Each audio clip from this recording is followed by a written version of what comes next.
সালাম ও শুভেচ্ছা প্রিয় দর্শকবৃন্দ।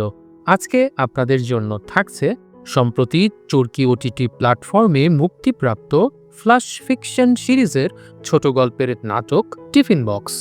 গল্পটা ভালোবাসার নাকি বিরহের, সেটা শুনেই বুঝে নিন।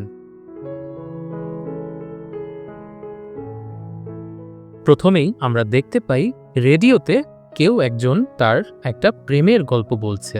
সেই প্রেমের গল্পটা জাভেদ নামের একটা ছেলের। থাকে সে পুরান ঢাকাতে, ব্যবসা করে ক্যাটারিং সার্ভিসের, অর্থাৎ তার নিজের একটা ক্যাটারিং সার্ভিস আছে। সেখানে অনেক লোকজন থাকলেও রান্নাটা সে নিজের হাতেই করে এবং তার রান্নার অনেক সুনামও রয়েছে। তার রান্না করা খাবার বিলিবার্তা করতে গিয়েই তার সঙ্গে দেখা হয়েছিল মিতু নামের মেয়েটির। প্রথম দেখায় ভালোবাসা যেটাকে বলে, সেটাই মিতুর সঙ্গে হয়ে যায় জাভেদের। জাভেদ মিতুকে এতই পছন্দ করে ফেলে যে বাড়িতে এসেই তার দাদিকে মিতুর গল্প শোনাতে থাকে সে। মিতু মেয়েটা কিন্তু পুরান ঢাকাতে একাই থাকে। আসলে সে কয়েকদিনের জন্য তার পরিবার ছেড়ে এখানে এসেছে। উদ্দেশ্যটা নাকি একা জীবনটা একটু ঘুরে দেখা। তবে মিতুর এই আচরণে তার মা কিন্তু বেশ বিরক্ত। বাড়ি ছেড়ে নিজের মেয়ে এভাবে করে বিভিন্ন জায়গাতে একা বাসা ভাড়া নিয়ে ঘুরে বেড়াচ্ছে, এটা দেখতে যে কোনো মায়েরই খারাপ লাগবে। মিতুর মাও তার ব্যতিক্রম নয়। তবে মিতুর মাকে অন্য কোনো একটা ব্যাপার নিয়ে বেশ বিচলিত থাকতে দেখা যায়।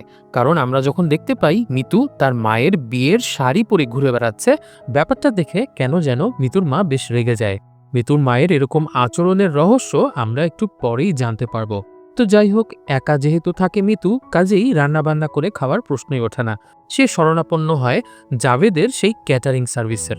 প্রতিদিন তার দুপুর এবং রাতের খাবার আসতো সেখান থেকে। তবে স্বভাবতই এত সুন্দরী মেয়ে একা থাকে দেখে ক্যাটারিং সার্ভিসের যে ডেলিভারি ম্যান ছিল সে লোভ সংবরণ করতে পারে না। খাবার দেওয়ার সময় সে বারবার মিতুকে বিভিন্ন কথা বলে উত্ত্যক্ত করার চেষ্টা করে। ব্যাপারটা নিয়ে মিতু খুবই বিরক্ত হয়। তাই সরাসরি সেই ক্যাটারিং সার্ভিসের মালিক জাভেদকেই ফোন করে বসে। জাভেদ অবশ্য তখনও জানতো না যে মিতুই সেই মেয়ে। তবে কমপ্লেনটাকে সে সিরিয়াসলি নেয়। মিতুকে ডাকে এবং সেই ডেলিভারি ম্যানকেও ডাকে এবং মিতুর সামনে সেই ডেলিভারি ম্যানকে শাস্তি প্রদান করে। মিতু ব্যাপারটাতে অনেক খুশি হয় এবং জাভেদকে ধন্যবাদ দেয়। তবে জাভেদ যখন বুঝতে পারে এই মিতুই তার সেই স্বপ্নের রাজকন্যা, তখন সে সুযোগটা লুফে নেয়। সে সিদ্ধান্ত নেয় এর পরদিন থেকে মিতুকে খাবার ডেলিভারি সে নিজের হাতেই করবে। সেদিন এগিয়ে দেওয়ার ছুতোয় মিতুর বাসাও চিনে নেয় সে। সেই সাথে মিতুকে জিজ্ঞেস করে নেয় তার পছন্দের ডিশ কোনটা। মিতু জানায় তার পছন্দের ডিশ একটা জাপানিজ খাবার, যেটার নাম তেপ্পানিয়াকি। মিতু ভেবেছিল এই পুরান ঢাকার এক অখ্যাত ক্যাটারিং সার্ভিসের মালিক হয়তো জাপানিজ ডিশটার নাম জানবে না, কিন্তু সে অবাক হয় এটা দেখে যে জাভেদ সেই ডিশটার ব্যাপারে বেশ ভালোভাবেই জানে। সে বুঝতে পারে জাভেদ শুধু রান্নাই করে না, বরঞ্চ বিশ্বের বিভিন্ন খাবার সম্পর্কেও যথেষ্ট জ্ঞান রাখে।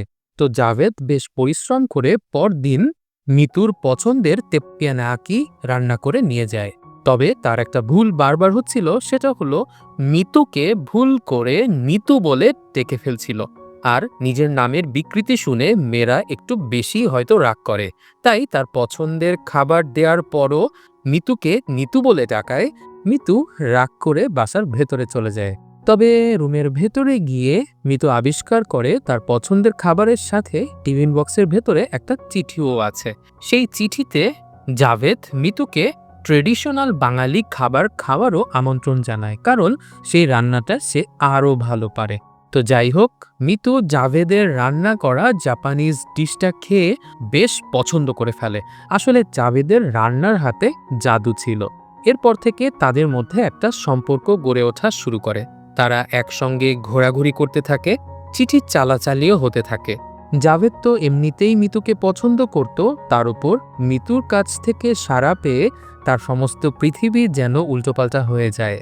যেদিন সবাইকে মাছ খাওয়ানোর কথা সেদিন সে বাজার থেকে কিনে আনে মাংস, আর যেদিন মাংস খাওয়ানোর কথা সেদিন কিনে আনে মাছ।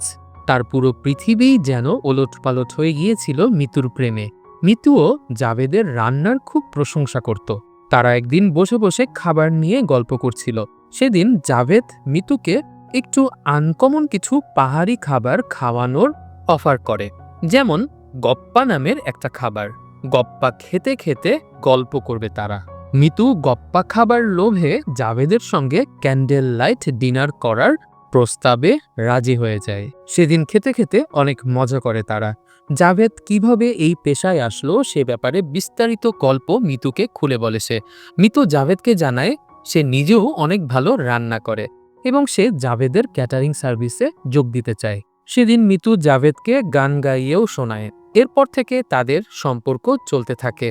জাভেদের পরিচিত একজন অ্যাস্ট্রোলজার ছিল, যে হাত দেখে ভবিষ্যৎ নাকি নির্ভুলভাবে বলে দিতে পারত। সেই লোকের কাছে জাভেদ মিতুকে নিয়ে যায়। মূলত মিতুরই আগ্রহ ছিল এই ব্যাপারে। মিতুর হাত দেখে লোকটা বলে মিতুর আয়ু রেখা অনেক লম্বা। সেদিন রাতে যখন তারা ঘোরাঘুরি করছিল তখন হঠাৎ করে মিতুর নাক দিয়ে রক্ত পড়া শুরু করে। এটা দেখে একটু চমকে যায় জাভেদ, তবে মিতু ব্যাপারটাতে গুরুত্ব দিতে চায় না। সে বলে এটা তার একটা জেনেটিক্যাল সমস্যা, তার বাসার সবারই মাঝে মাঝে নাক দিয়ে রক্ত পড়ে। মিতুর খুব ইচ্ছে ছিল সে রাতের বেলায় ঘুড়ি ওড়ানো দেখবে। ৩ মাস পরেই পুরান ঢাকার ঐতিহ্যবাহী সাকরাইন উৎসব।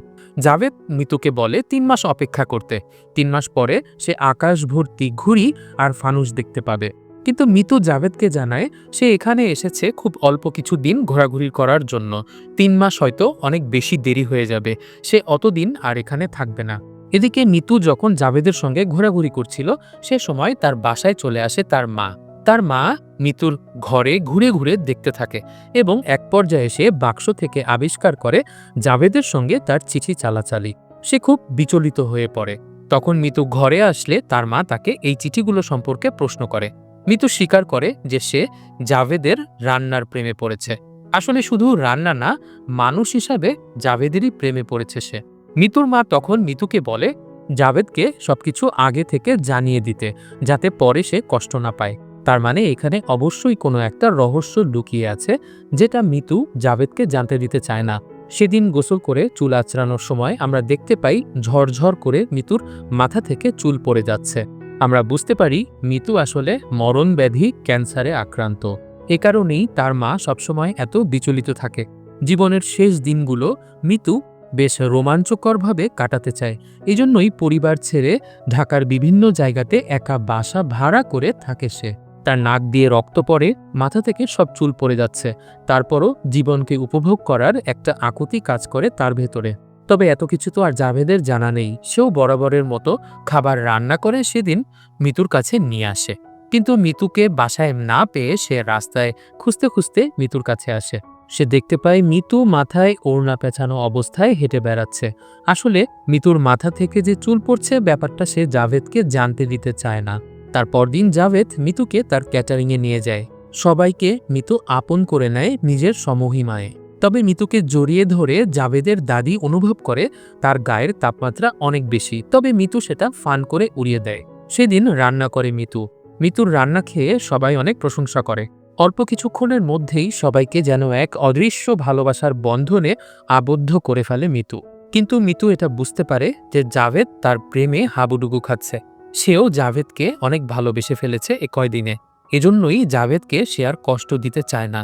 জাভেদকে পাবার তীব্র আকুতি নিয়ে দূরে সরে যাবে মিতু।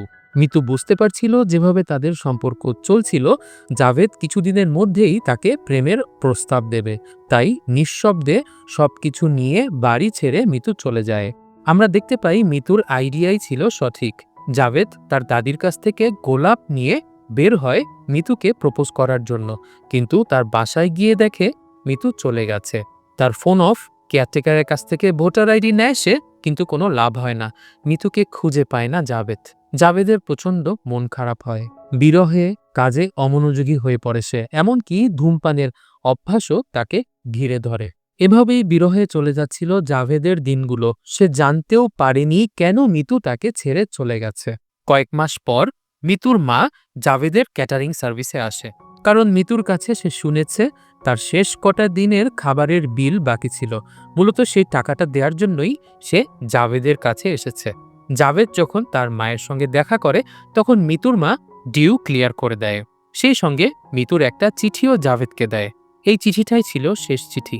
এই চিঠিতে মিতু তার ভালোবাসার কথা লিখেছে, লিখেছে তার দুর্ভাগ্যের কথা, লিখেছে কিভাবে প্রচণ্ড পাবার আকুতি থাকা সত্ত্বেও ক্যান্সারের মতো মরণব্যাধি তাকে সরিয়ে দিয়েছে জাভেদের জীবন থেকে। জাভেদ বুঝতে পারে এতদিন সে অকারণেই মিতুকে ভুল বুঝেছে। আসলে ভাগ্যের কাছে আমরা সবাই অসহায়। অনেক সময় দুজন মানুষ দুজনকে অনেক ভালোবাসার পরেও এক হতে পারে না, কারণ নিয়তি হয়তো তাদের দুজনকে এক করেনি। মিতু মারা গিয়েছিল কিনা সেটা আর গল্পে দেখানো হয়নি, তবে জাভেদের কল্পনাতে কখনোই মিতু মারা যায়নি। মাঝে মাঝেই জাভেদ কল্পনাতে মিতুকে দেখত। মিতু হাসপাতালে শুয়ে থাকত আর জাভেদ চলে আসতো তার সঙ্গে দেখা করতে। মিতু হয়তো যদি আর 3টা মাস বেঁচে থাকতো তাহলে সাকরাইনে জাভেদের সঙ্গে ঘুড়ি ওড়াতে পারত। মিতু কি 3টা মাস বেঁচে ছিল সেটা আর এই নাটকে দেখানো হয় না। প্রিয় দর্শক, এর পরের পুরোটাই ছেড়ে দেওয়া হয় আপনার কল্পনার উপর। সত্যিকার ভালোবাসার গল্পের আসলে কোনো শেষ থাকে না। আমাদের ব্যর্থ প্রেমগুলো বারবার জীবিত হয় আমাদের কল্পনায়। আমরা কল্পনায় আমাদের হারানো প্রেম ভেবে ভেবে রোমন্থিত হই, আর এখানেই ব্যর্থ প্রেমের সার্থকতা। প্রিয় দর্শক, এরই মধ্য দিয়ে শেষ হলো টিফিন বক্স নামের নাটকের এক্সপ্লেনেশন ভিডিও। গল্পটি কেমন লাগলো জানাবেন। গল্পটি ভালো লাগলে লাইক করুন, কমেন্ট করে আপনার মন্তব্য জানান। আর এরকম আরও গল্প দেখতে চাইলে আমাদের চ্যানেলটি সাবস্ক্রাইব করে দিন। আমাদের আর ফর রিভিউ বাংলা চ্যানেলে আমরা সাধারণত বাংলা ভাষার কন্টেন্টগুলো এক্সপ্লেন করে থাকি। আপনারা যারা বাংলা ভাষার কন্টেন্ট শুনতে আগ্রহী তারা অবশ্যই সাবস্ক্রাইব করে যাবেন আমাদের আর ফর রিভিউ বাংলা চ্যানেলটি। সবাই অনেক ভালো থাকবেন, সুস্থ থাকবেন এই কামনায় আজকের মতো এখানেই শেষ করছি। বিদায়।